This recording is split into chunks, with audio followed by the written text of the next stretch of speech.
Es la inspiración. La inspiración. La inspiración es la acción a través del cual Dios protege su revelación y la transmisión de la misma y cualquier medio que se dé para que sea fiel de generación en generación. Esto solamente lo podía haber hecho Dios y nadie más que Dios. ¿Hacer de qué? De que generación tras generación, año tras año, llegue esa palabra tal como al principio fue revelada. Dígame, hermana. Acción a través de la cual Dios protege su revelación. Sí, protege su revelación. Su revelación. Su revelación y la transmisión de su pensamiento. Sí, la transmisión de su pensamiento. Imagínense, a través de los años y a través de muchas mentes frágiles, por llamarlo así, porque sabe usted que la mente es tan frágil, se olvida de muchas cosas. Pero esto, por eso digo, esto solo lo pudo haber hecho Dios.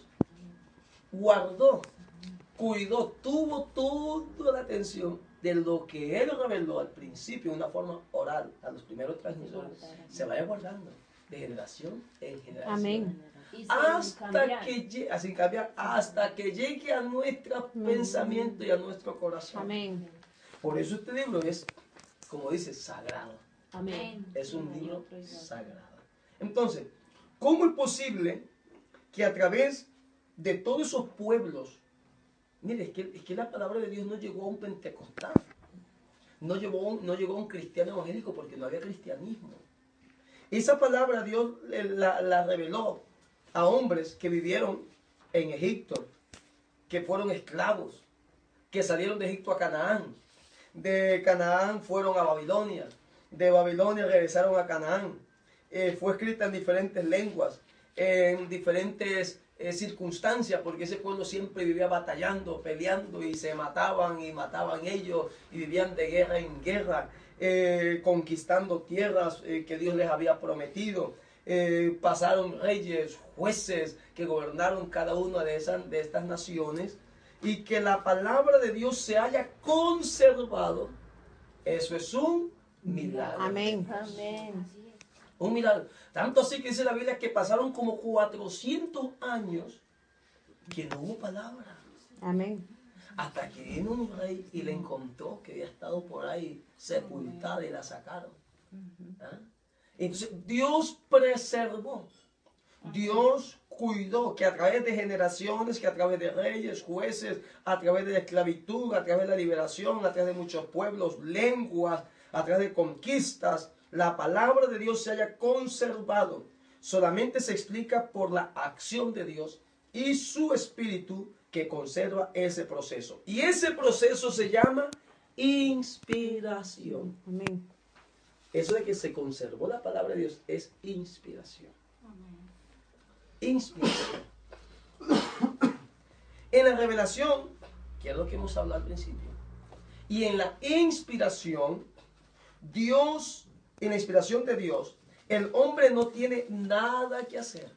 Nada que hacer.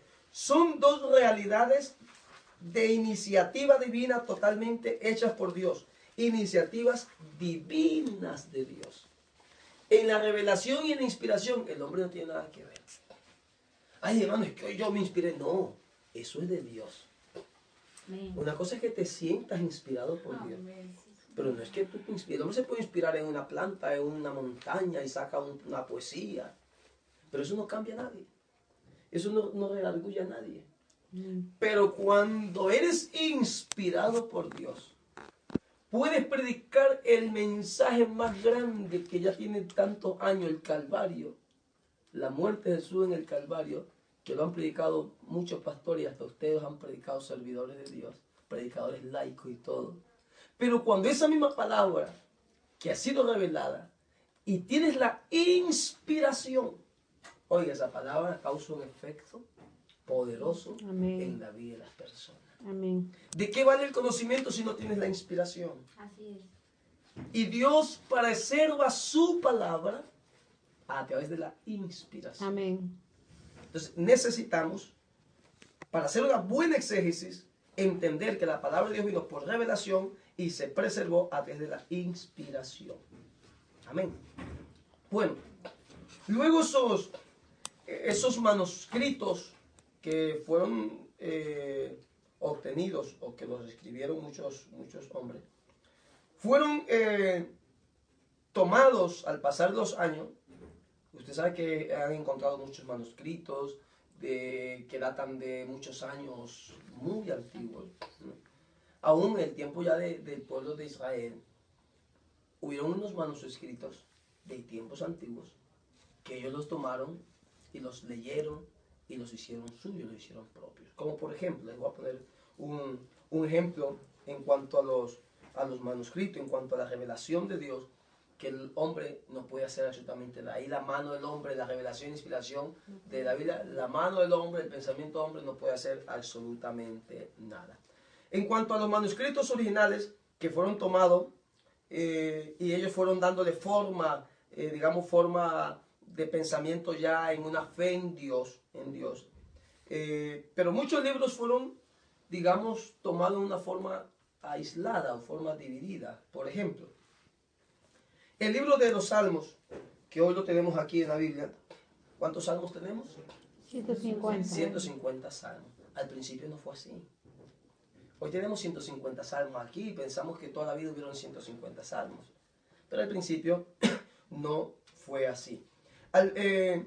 Tenemos hoy 150, pero no era así. No siempre fueron así.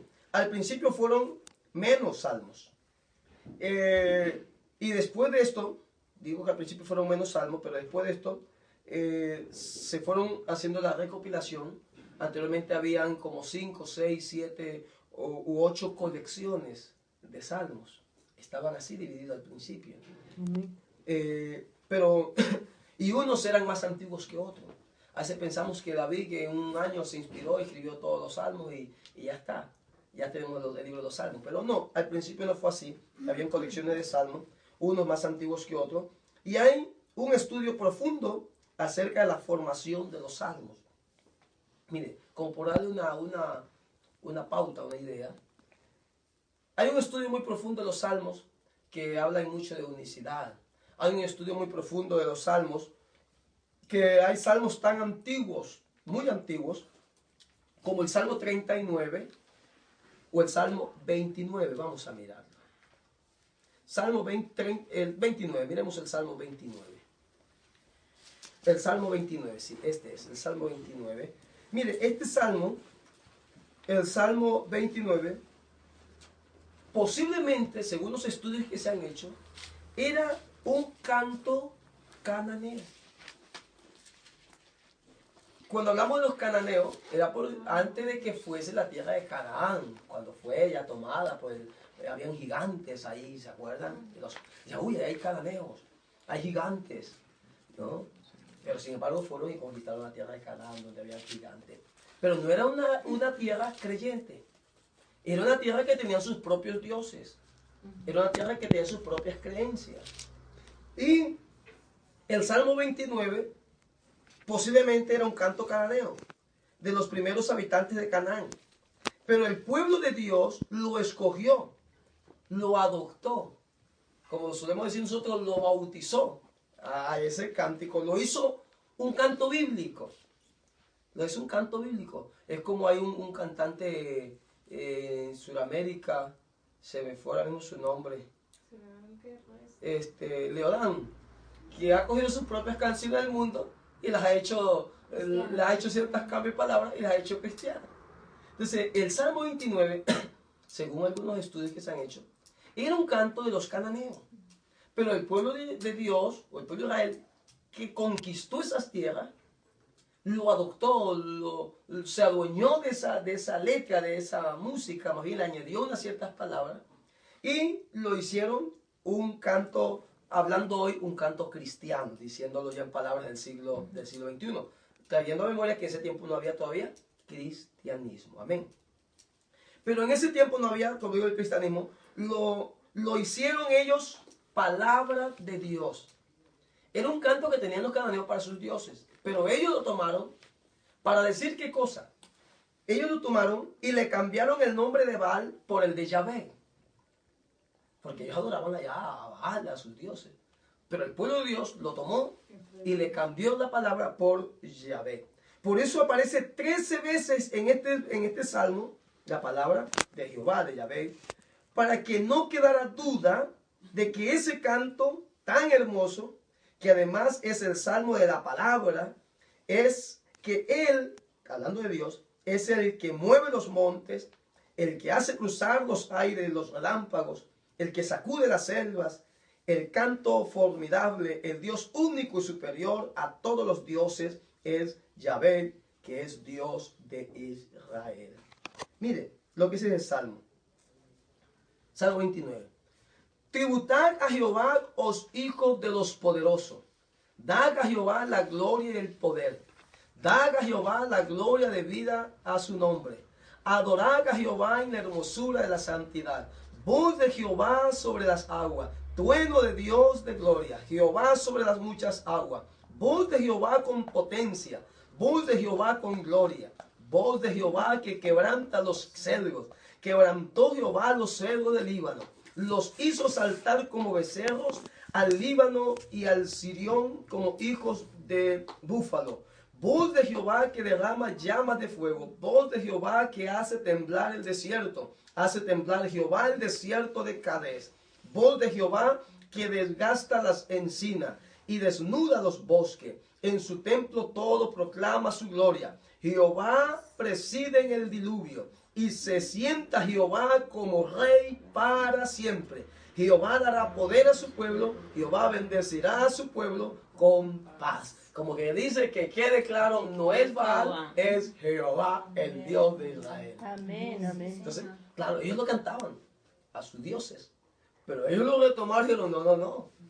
Aquí el que realmente hace temblar la selva, mueve los vientos, Amén. tiene los relámpagos, Amén. el que hace mandar la lluvia es Jehová. Amén. Y dice, Jehová preside en el diluvio y se sienta Jehová como rey para siempre. Amén. Amén. Ah, qué hermoso es ese salmo. Amén. Pero según los estudios dicen que este salmo es uno de los salmos más antiguos y que era del cántico de los cananeos. Bueno, hubo salmos antiquísimos. Este salmo es posible, se data que posiblemente es de los siglos 12 antes de Cristo. Siglo 12 antes de Cristo. Pero hay salmos de la época también del exilio. Estamos hablando aproximadamente del siglo 5 antes de Cristo también. Se fueron formando los salmos y el pueblo de Dios o creyentes en el Antiguo Testamento, quien es el pueblo de Israel, comenzó a reconocer estos salmos o estas colecciones de salmos o libros le podemos llamar. Y esos escritos y esas tradiciones que fueron agrupadas, esas historias, las leyes de los pueblos, la sabiduría, las sapienzas, los cantos, todo esto lo fueron reconociendo ellos como palabra de Dios. Fueron dándole el sentido como palabra inspirada y revelada. Y entonces los que ellos iban mirando, iban estudiando, iban leyendo, iban entendiendo, decían, esta palabra es revelada, esta palabra es inspirada. Y ese reconocimiento de esos libros es lo que nosotros llamamos ahora la canonización. Dice, este libro está canonizado, quiere decir que está revisado, que está bien estudiado, que está entendido que ese libro, esos cánticos, eran inspirados, eran revelados de parte de Dios y se les ha dado la autoridad de ser un libro de la palabra del Señor. Y ahí sí, el pueblo de Dios, el creyente, es el que canoniza. No es el papa, ni es el cura tal, no. ¿Quién canoniza los libros? El pueblo de Dios. Amén. Los que toman la Biblia como la palabra de Dios, como inspiración de Dios. Los libros fueron canonizados por el pueblo de Dios, es decir, como digo, el creyente, que canoniza los libros por diferentes formas de hacerlo y a través de sus autoridades es el pueblo de Dios. Pero básicamente la canonización de un libro lo acepta como revelado. Por eso hay libros apócrifos que no se los considera como libros revelados. Los libros que se los aceptan como libros revelados son los libros que han sido canonizados. Amén. Han sufrido el estudio, la canonización. Y entonces se los da como libros revelados e inspirados. Y esos libros revelados o inspirados son los que nosotros los usamos. Son los que nosotros oramos a Dios y le pedimos, Señor, inspíranos a través de tu palabra que podamos entenderla. Y como ese libro ha sido revisado, ha sido estudiado, ha sido indagado, ha sido hechas las pruebas para ver si es un libro revelado, al orar a nosotros y al clamarle a Dios, recibimos la inspiración de Dios y entendemos esa palabra porque esa palabra ha sido canonizada por los creyentes. ¿Cómo? A través de la oración la entendemos, a través de la oración la comprendemos y recibimos la inspiración para también poderla transmitir a otras personas. Entonces nosotros la usamos con la oración. Y a lo que la usamos con la oración y recibimos la palabra, la hacemos nuestra. Porque acuérdense que la palabra es como una espada de dos filos. Amén. Primero corta hacia acá. Amén. Y después corta hacia allá. Entonces, nosotros la cogemos, la hacemos regla de nuestra vida, parte de nuestra vida. Amén. Y cuando nosotros la hacemos parte de nuestra vida, eso se va haciendo en una manera casi espontánea. Uno la va leyendo, va orando, va estudiando y esa palabra se va haciendo parte de nuestra vida. Y no es porque nos obligan, sino que nuestro espíritu recibe la inspiración del Espíritu de Dios y entiende esa palabra de Dios y esa palabra se va haciendo parte de la vida de cada uno de nosotros. Y terminamos aceptándola y terminamos viviéndola. Como digo, casi de forma espontánea, a través de muchos años y podríamos decir aún a través de muchos siglos. Esa palabra se hace real en nuestra vida. Pero tenemos el fenómeno que hoy todavía persiste, que hay diferentes cánones de la Biblia. Y ahí es cuando a veces la gente como que claudica un poco. Hay diferentes cánones de la Biblia, pero tenemos que saber por qué hay diferentes cánones de la Biblia, para poder hacer una buena exégesis de la palabra del Señor. ¿Por qué hay diferentes cánones de la Biblia? La razón es por la cual hay diferentes cánones es la siguiente.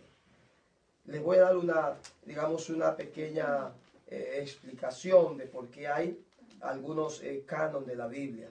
Mire, lo que pasa es que en un tiempo dado, el pueblo de Dios, el pueblo de Israel, se dividió. Usted habrá escuchado a su pastor, o habrá escuchado una enseñanza, o habrá leído en la Biblia, que el pueblo de Israel se dividió aproximadamente por el siglo VIII antes de Cristo, se dividió, y al dividirse se formó Israel del norte, que era donde estaba Israel del norte y Judá al sur. Y sus propios reyes tuvieron se separaron y tuvieron sus propios capitanes y cada uno tuvo su propio reino. Los del norte eran Samaria y los del sur eran Jerusalén. El rey de Israel del norte era Samaria. Y la capital del reino del sur, de Judá, era Jerusalén. Entonces, por eso es que ahí entendemos ahora que los judíos y los samaritanos no se llevaban.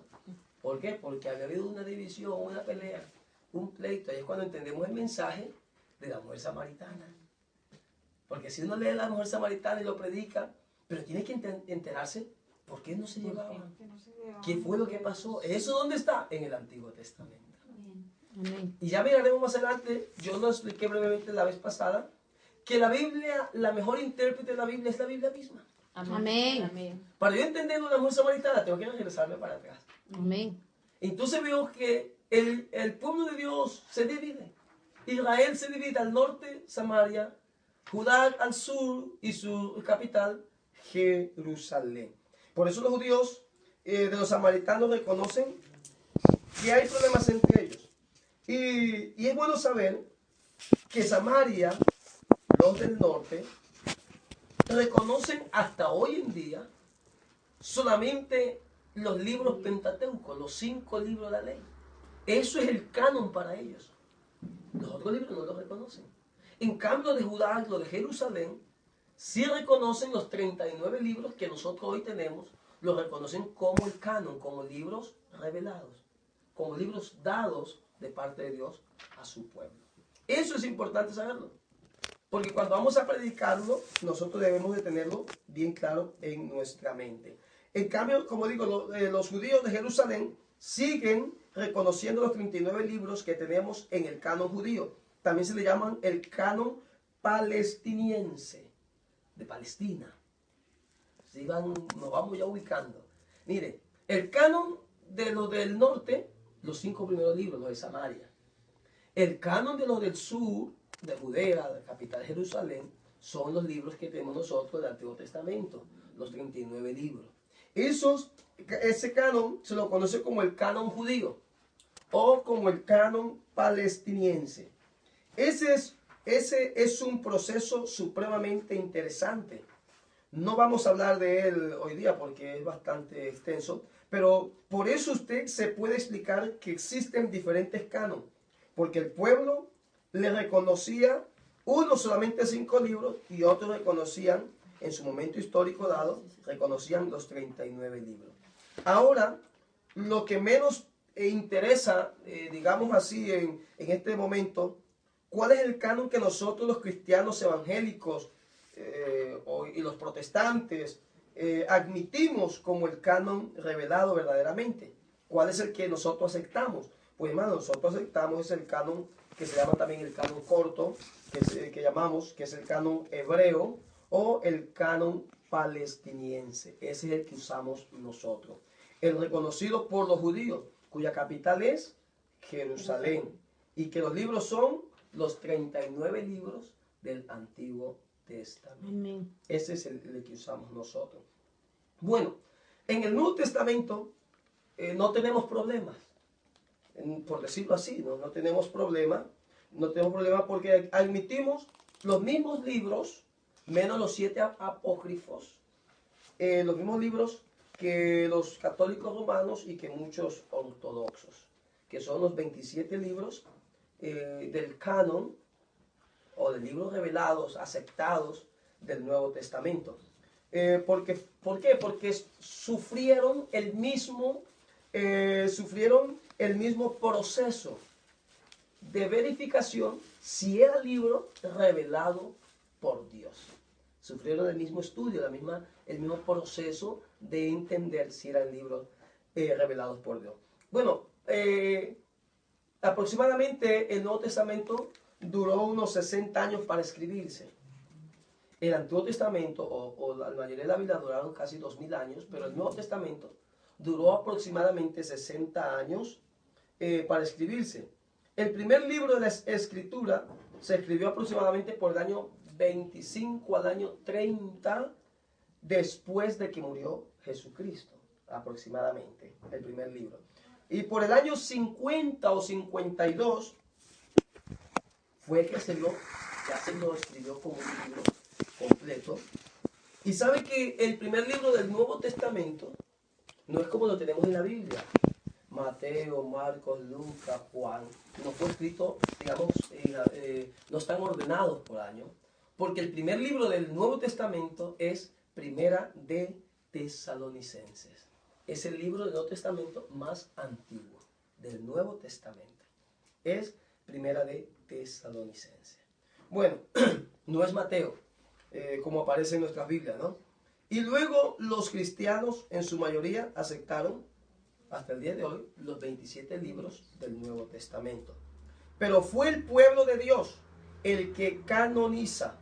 Dios revela, Dios inspira y su pueblo acepta y canoniza. Cuando acepta está canonizando ese libro que es revelado por Dios, que ha sido una revelación de Dios para el hombre. Reconoce la Escritura como palabra de Dios, como inspiración de Dios, como palabra de Dios. Pero esa escritura fue realizada, como decíamos antes, en idiomas diferentes. En idiomas diferentes a los que nosotros hoy hablamos.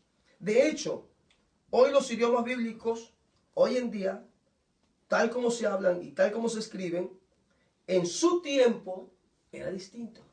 Es como nuestra lengua hispana, ha ido cambiando, ciertas palabras ya no se las dicen, han venido saliendo palabras nuevas. Si nosotros escuchamos a muchos ancianitos hablar, tienen palabras que nosotros ni las conocimos, han ido cambiando. Es decir que cuando fue escrita la Biblia en el hebreo, en el griego, en el arameo, fueron escritas en lenguas que se utilizaban en ese tiempo. Porque el que hoy habla hebreo no es el mismo hebreo que se hablaba antes. O el que se habla el griego, el arameo, no es el mismo que se hablaba en esos tiempos. Hoy en día, tal como se hablan y se escriben en su tiempo, no son los mismos. Cuando la Biblia fue escrita, son idiomas que se llaman también a veces idiomas muertos para el día de hoy. El hebreo, el arameo, el griego, hoy en día no se hablan ni se escriben como se lo hacía en ese tiempo. El hebreo estuvo casi muerto por mucho tiempo. Cuando uno estudia hebreo, tiene que estudiar lo que se llama hebreo bíblico, porque el hebreo actual no es el mismo al que se escribía en ese entonces la Biblia. Era un hebreo distinto. Por eso cuando alguien va a estudiar en cuanto a la teología, tienes que estudiar lo que es hebreo bíblico, que es diferente al hebreo que se habla en este mismo tiempo en Israel. Desde que se formó el Estado de Israel, eso tiene un hebreo, pero es distinto, diferente, muy diferente diría yo, a cómo se escribió al principio. Sí ayuda, pero no es el que se hablaba en el hebreo bíblico. Por eso hay muchos que le dan una interpretación distinta a la Biblia porque usan el hebreo actual, una palabra que quiere decir otra cosa, pero que en el principio no quería decir lo que hoy quiere decir esa palabra, sino que quiere decir otras cosas más. Amén. No es lo mismo también el griego, que aunque se escribió la Biblia en ese tiempo, al griego de hoy. Porque mire, solamente hablar del griego, hay 3 clases de griego. Entonces, claro, la gente a veces quiere, yo creo que les decía la clase pasada, que hay muchos predicadores que les gusta utilizar una palabra. Dice, quiero hablar esta palabra que en griego significaba tal cosa. Sí, pero es que el griego ha ido cambiando. Las palabras han ido cambiando. Y habían, como digo, por lo menos 3 clases del griego. Uno de esos era el griego clásico. Uno de ese griego que se hablaba era el griego clásico, que es el de los grandes escritores. Yo no sé si ustedes han escuchado al poeta, al hermano español, cuando él da su poesía. Él usa un léxico en cuanto a palabras muy técnicas que tienen un significado muy amplio. Hay muchos que tal vez no le entienden en las poesías por las palabras que él usa, pero claro que esas palabras, yéndolas a mirar el diccionario, tienen un significado muy importante para la poesía que él está dando. Entonces, el griego clásico, ese griego eran los que usaban los grandes escritores. Y poetas, lo usaban grandes historiadores, lo usaban grandes filósofos del siglo V y del siglo VI antes de Cristo. ¿No? Antes de Cristo. Como por ejemplo, historiadores, ¿sí? Como por ejemplo, ¿quién usaba ese griego clásico? Alejandro el Grande, Aristóteles, Platón, Demóstenes, también Herodoto, todos estos eran gente importante. Ese era el griego clásico, y ese griego era muy difícil de entenderlo. Ese griego no estaba, digamos, al conocimiento de todas las personas. No estaba al conocimiento de todas las personas. Era un griego, digamos, muy refinado. Era un griego muy refinado. Y la Biblia fue escrita con un griego, pero el que estudiaba ese griego era distinto al otro griego. ¿Como cuál? Hay otro griego, hablando de las 3 clases de griego, el otro griego era el griego bíblico con el cual se escribió, se lo llama koiné. Koiné, para que usted lo apunte, que quiere decir el griego común. ¿Ah? Es el griego común, el que hablaba la gente en el mercado, el que hablaba la dama de casa, que comadreaban con la vecina. Ese era el griego común, en el cual las vecinas y los vecinos se comunicaban, era el griego corriente, por decirlo así, ¿no? Era un griego no muy culto. Era un griego no muy culto.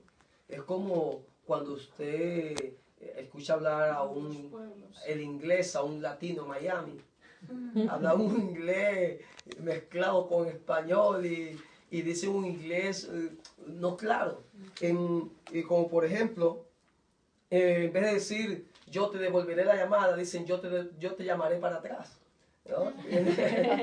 ¿Por qué? Porque usan un inglés que lo han aprendido por ahí y ellos unen palabras cuando, claro, entonces en vez de decir yo te devuelvo la llamada, dicen yo te llamo para atrás, ¿no? Lo dicen en inglés, pero bueno, lo dicen. Exacto, es el Miami Spanish. Es la forma española de hablarlo. Bueno, entonces, el griego koiné es el griego que se escribe el Nuevo Testamento. Pero claro, nosotros decimos, la Biblia se escribió en griego. Sí, pero es que habían variedades de griego. Entonces, por eso hay que entenderlo. Mire el proceso que ha ido pasando para que la Biblia llegue a nuestras manos. Entonces, tuvo lo que es el griego, en el griego que se escribe en el Nuevo Testamento, porque Dios quería que en su misericordia, que todo el mundo entendiera. Imagínense si se hubiera escrito en el griego clásico. Oiga, sería solamente para, decimos, la alta alcurnia, entenderían los filósofos. Pero como Dios está en grande misericordia, Él quería que todo el mundo entendiera. Y usó un lenguaje, un método, para que pudiera ser fácil, factible, que las personas lo pudieran entender. No era un evangelio solamente para los peritos o expertos del griego clásico. No. Cristo tenía que hablar, seguro que él hablaba el griego clásico, seguro que sí. Yo eso estoy convencido. Seguro que Cristo era trilingüe o más. Hablaba hebreo, griego y arameo, seguro. Y yo creo que hablaba hasta latín. Y ya le voy a decir por qué Jesús hablaba latín. Yo creo que Jesús hablaba arameo, que era la lengua común y corriente de su pueblo. Es decir, la lengua que se hablaba en ese entonces. Sus familiares, se hablaba en la región, en la tierra de Nazaret, se hablaba lo que era el arameo. Y alrededor de toda Galilea, todo ese sector hablaba arameo. Y Jesús, pues para transmitir, hablar con ellos, hablaba también el arameo. Era la lengua común en aquel entonces. Pero yo creo que Jesús también hablaba el griego. Y no solamente el griego koiné. Yo creo que Jesús hablaba el griego clásico. La Biblia que se utiliza en su tiempo, que era la Septuaginta, que era la primera traducción que se hizo del antiguo hebreo, se hizo en Alejandría y se hizo la traducción del griego. Entonces, esa fue la Septuaginta. Y cuando Jesús hablaba en las sinagogas, le pasaba los rollos y él los leía tranquilamente. Entonces seguro que Jesús hablaba muy bien también el griego. Y digo que Jesús hablaba el latín y el hebreo. ¿Por qué? Porque él fue a la escuela rabina y hablaba con los rabinos. Acuérdense que cuando era pequeño lo encontraron hablando con los doctores, ¿verdad? Seguro que él manejaba y hablaba muy bien también el hebreo. La Biblia dice en el libro de Lucas, por eso decimos que el Señor hablaba todos estos idiomas.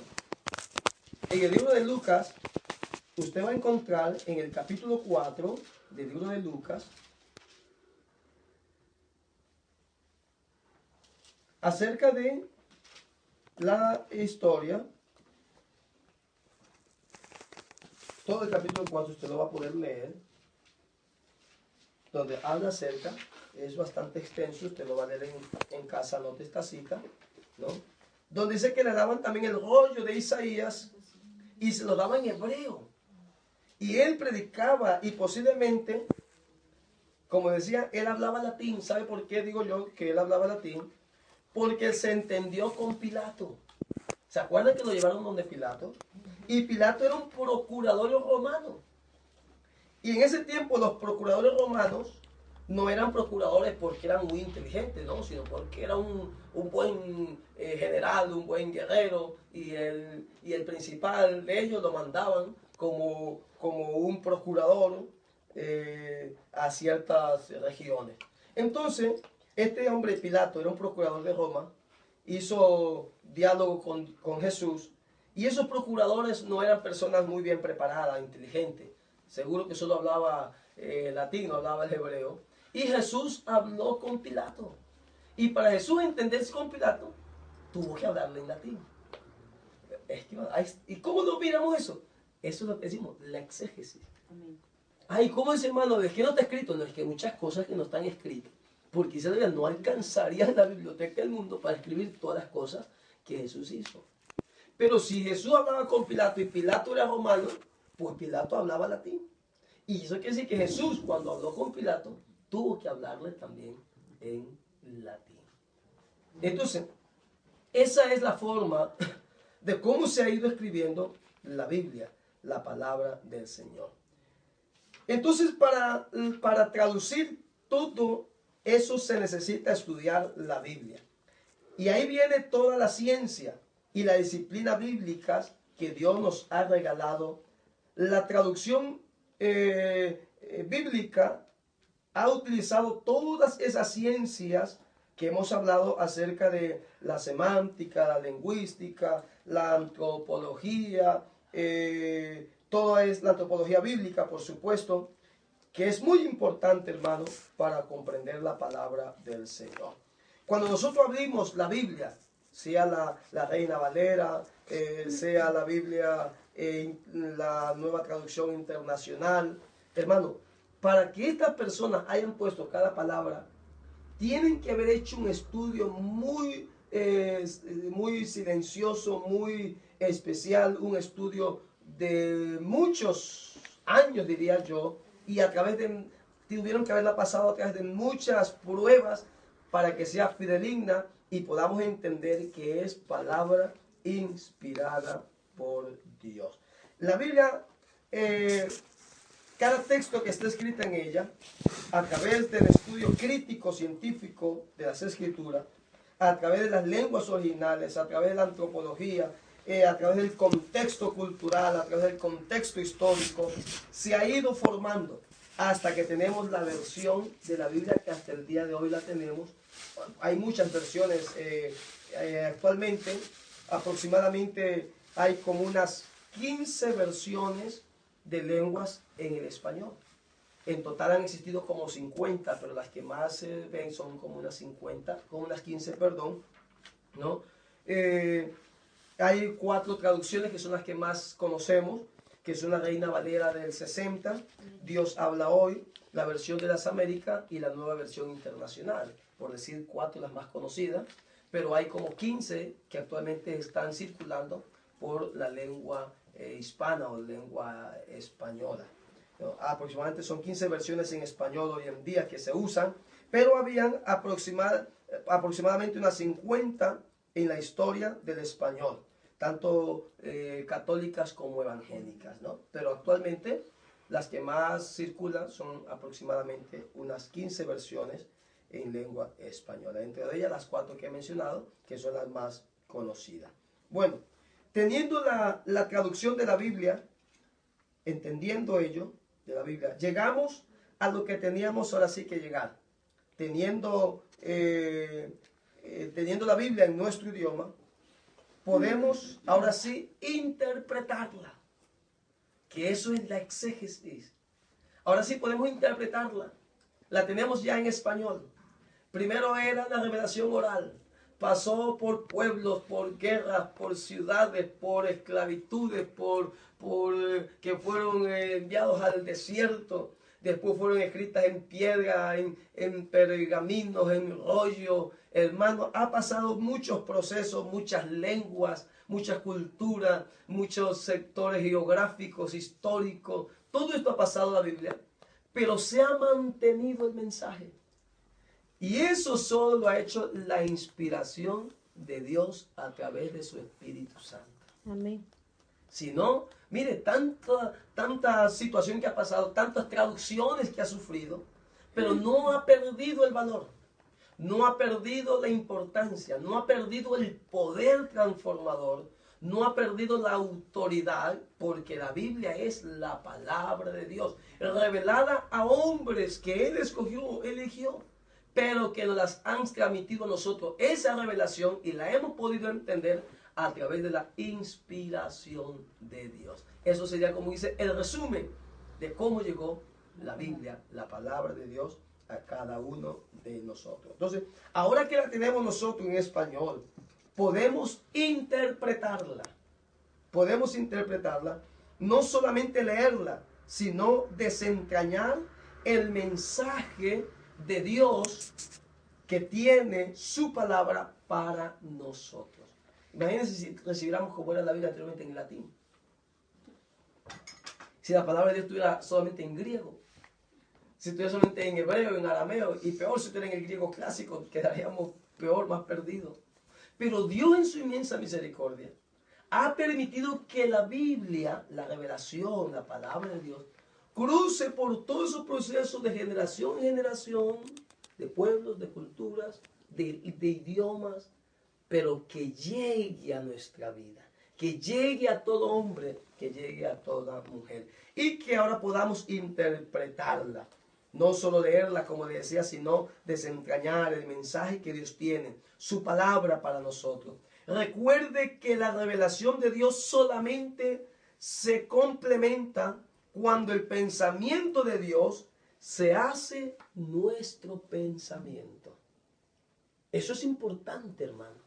Y si usted lo puede anotar para que lo tenga siempre presente en su mente, y cuando estudie la Biblia se acuerde de ello, que la revelación de Dios, lo que Dios le reveló a esos primeros escritores, a esos primeros receptores, que la revelación de Dios solamente se hace completa cuando el pensamiento de Dios se hace nuestro pensamiento. Amén. Por eso dice la Biblia, sé imitadores de mí. Amén. Dice Pablo, como yo de Cristo. Amén. Y por eso dice la Biblia que ahora tenemos la mente de Cristo. Amén. Quiere decir que esa revelación suya, que la dio al principio oral, y que ahora la tenemos nosotros escrita, se complementa o se hace realidad cuando está en nuestra mente, en nuestro corazón, se hace nuestro pensamiento. Por eso dice el apóstol, ya no vivo yo, mas Cristo vive. Amén. Por eso dice la Biblia que debemos llevar cautivo todo pensamiento a la obediencia a los pies de Cristo. Porque para que esta revelación esté completa, tiene que hacerse tiene que ser nuestros pensamientos. Es nuestro pensamiento. Amén. No es como a veces suelen decir, como para excusarse. No es que el pastor me enseñó así. No, es la palabra de Dios la que ahora es mía. Ahora es mi pensamiento. Ya yo no fumo, no es porque el pastor me dijo que no fume, no, porque la palabra se hizo mi vida. Yo ya no soy fornicario, adúltero, porque me dijo el pastor que no lo sea. No lo soy, porque esa palabra ahora se ha hecho mi pensamiento. Que los borrachos, los brujos, los adúlteros, fornicarios, los que se acuestan con varón, los afeminados, los brujos, etcétera, etcétera, hechiceros, etcétera, etcétera, no entrarán al reino de los cielos. Esa palabra yo la he hecho mía, es mi vida. Esa palabra ahora es mis pensamientos. ¿Amén? Por eso dice la palabra del Señor, dice, tus pensamientos, dice el Señor, no son mis pensamientos. Amén. Porque mis pensamientos son más altos que vuestros pensamientos. Entonces ahora yo tengo que hacer que esta palabra sea mi pensamiento. Hay un cántico que dice, mi pensamiento eres tú, Señor. Mi pensamiento eres tú. Pero ahora sí, ahora lo estamos entendiendo porque cantamos ese coro. Porque esa palabra revelada e inspirada ahora es mi pensamiento. Amén. Amén. Es mi pensamiento. Bueno, cuando su mensaje se encarna en nuestra vida, cuando su mensaje se encarna en nuestra vida, cuando su mensaje se encarna en nuestro corazón. Cuando alguien ama a otra persona y dice, te has encarnado en mi vida, nadie te podrá arrancar, ¿sí? ¿Se acuerdan de eso? Hasta nosotros lo hemos dicho alguna vez. Cuando esa palabra se encarna en nuestra vida, es cuando uno dice, ni lo alto ni lo bajo, ni potestades, ni desnudez, ni hambre, ni cuchillo, ni espada, nada me separará del amor de Cristo. Porque esa palabra se ha encarnado. Amén, amén. Esa palabra es nuestra vida. Esa palabra se ha metido en nuestra persona. Y esa palabra se ha hecho vida de nuestra vida. Amén. Por eso dice, ya no vivo yo. Más que Y cantamos, aprendí a vivir, a soñar, a reír, pero que no aprendí a vivir sin ti. amén. Amén. Entonces, leemos, esa palabra ahora es vida de nuestra vida, como decimos, sangre de nuestra sangre. Para ellos se revela Dios. Entonces, teniendo la palabra de Dios como la tenemos nosotros, hoy en día en un texto que entiende todo el mundo, por eso la importancia de la traducción de la Biblia. Podemos interpretarla y descubrir el pensamiento de Dios, hermano, a través de la Biblia. ¿Pero cómo? En oración. Para recibir la inspiración de Dios.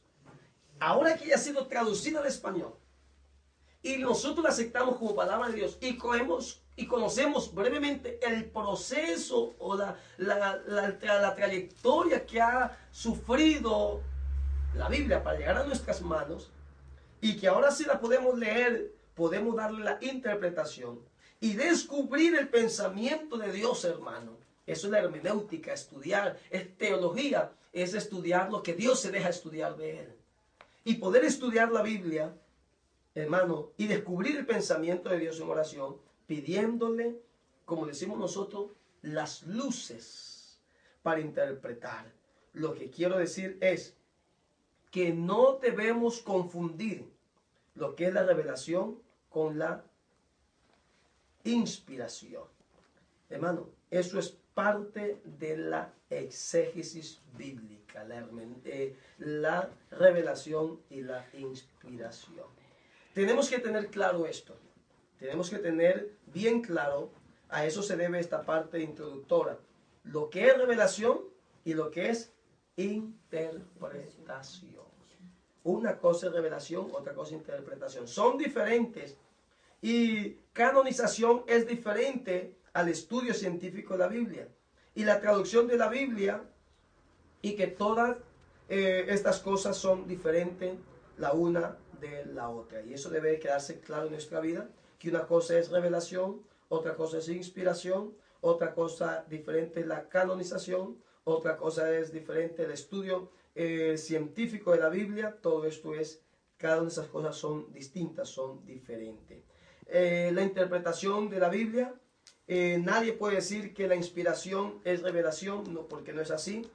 Y esa es la equivocación de muchos, como decía antes nuestra hermana, que dicen Dios me reveló y quieren decir que tienen, en otras palabras, una línea directa con Dios aparte, que Dios les está revelando otras cosas que no están en la Biblia, pero eso no es así. Dios ya reveló su palabra, la palabra de Dios ya ha sido revelada.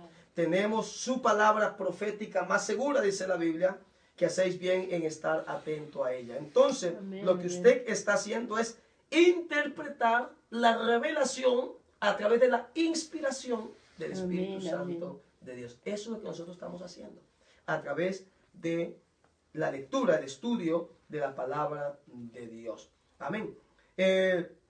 Y lo que hacemos es recibir o interpretar esa revelación a través de la inspiración.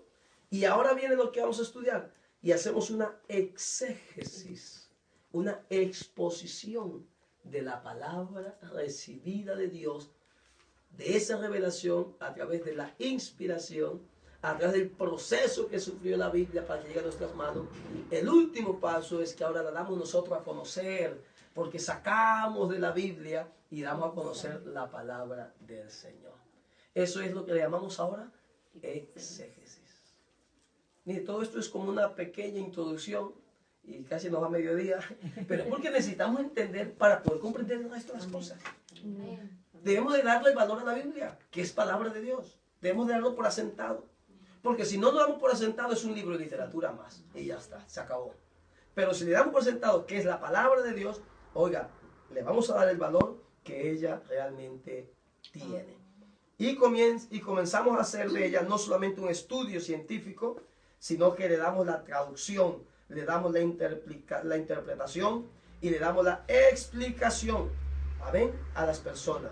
Y como digo, nadie puede decir que la inspiración es revelación. No, porque es totalmente distinto. Nadie puede decir, Dios me ha revelado a mí. No, porque tenemos ya su palabra revelada. Entonces lo que usted y yo estamos haciendo es solamente interpretar la revelación, la palabra de Dios, que ya ha sido explicada, que ya ha sido revelada, que ha sido dada a conocer a través de su palabra. Lo único que hacemos es interpretar esa palabra, hacer una explicación de esa revelación al pueblo del Señor. Pero para hacer esa interpretación bien, o para hacer esa interpretación correcta, hermanos, para hacer una interpretación adecuada, para hacer una interpretación bien hecha, necesitamos de preparación. Y una de las ciencias e instrumentos de la disciplina que nos ayuda a hacer una correcta interpretación de un texto revelado e inspirado, canonizado, estudiado, traducido. Para una buena interpretación necesitamos ser unos buenos exégetas. Ahora nos vamos ubicando. Le repito esa última parte. Para hacer una interpretación correcta, para hacer una interpretación adecuada, necesitamos preparación.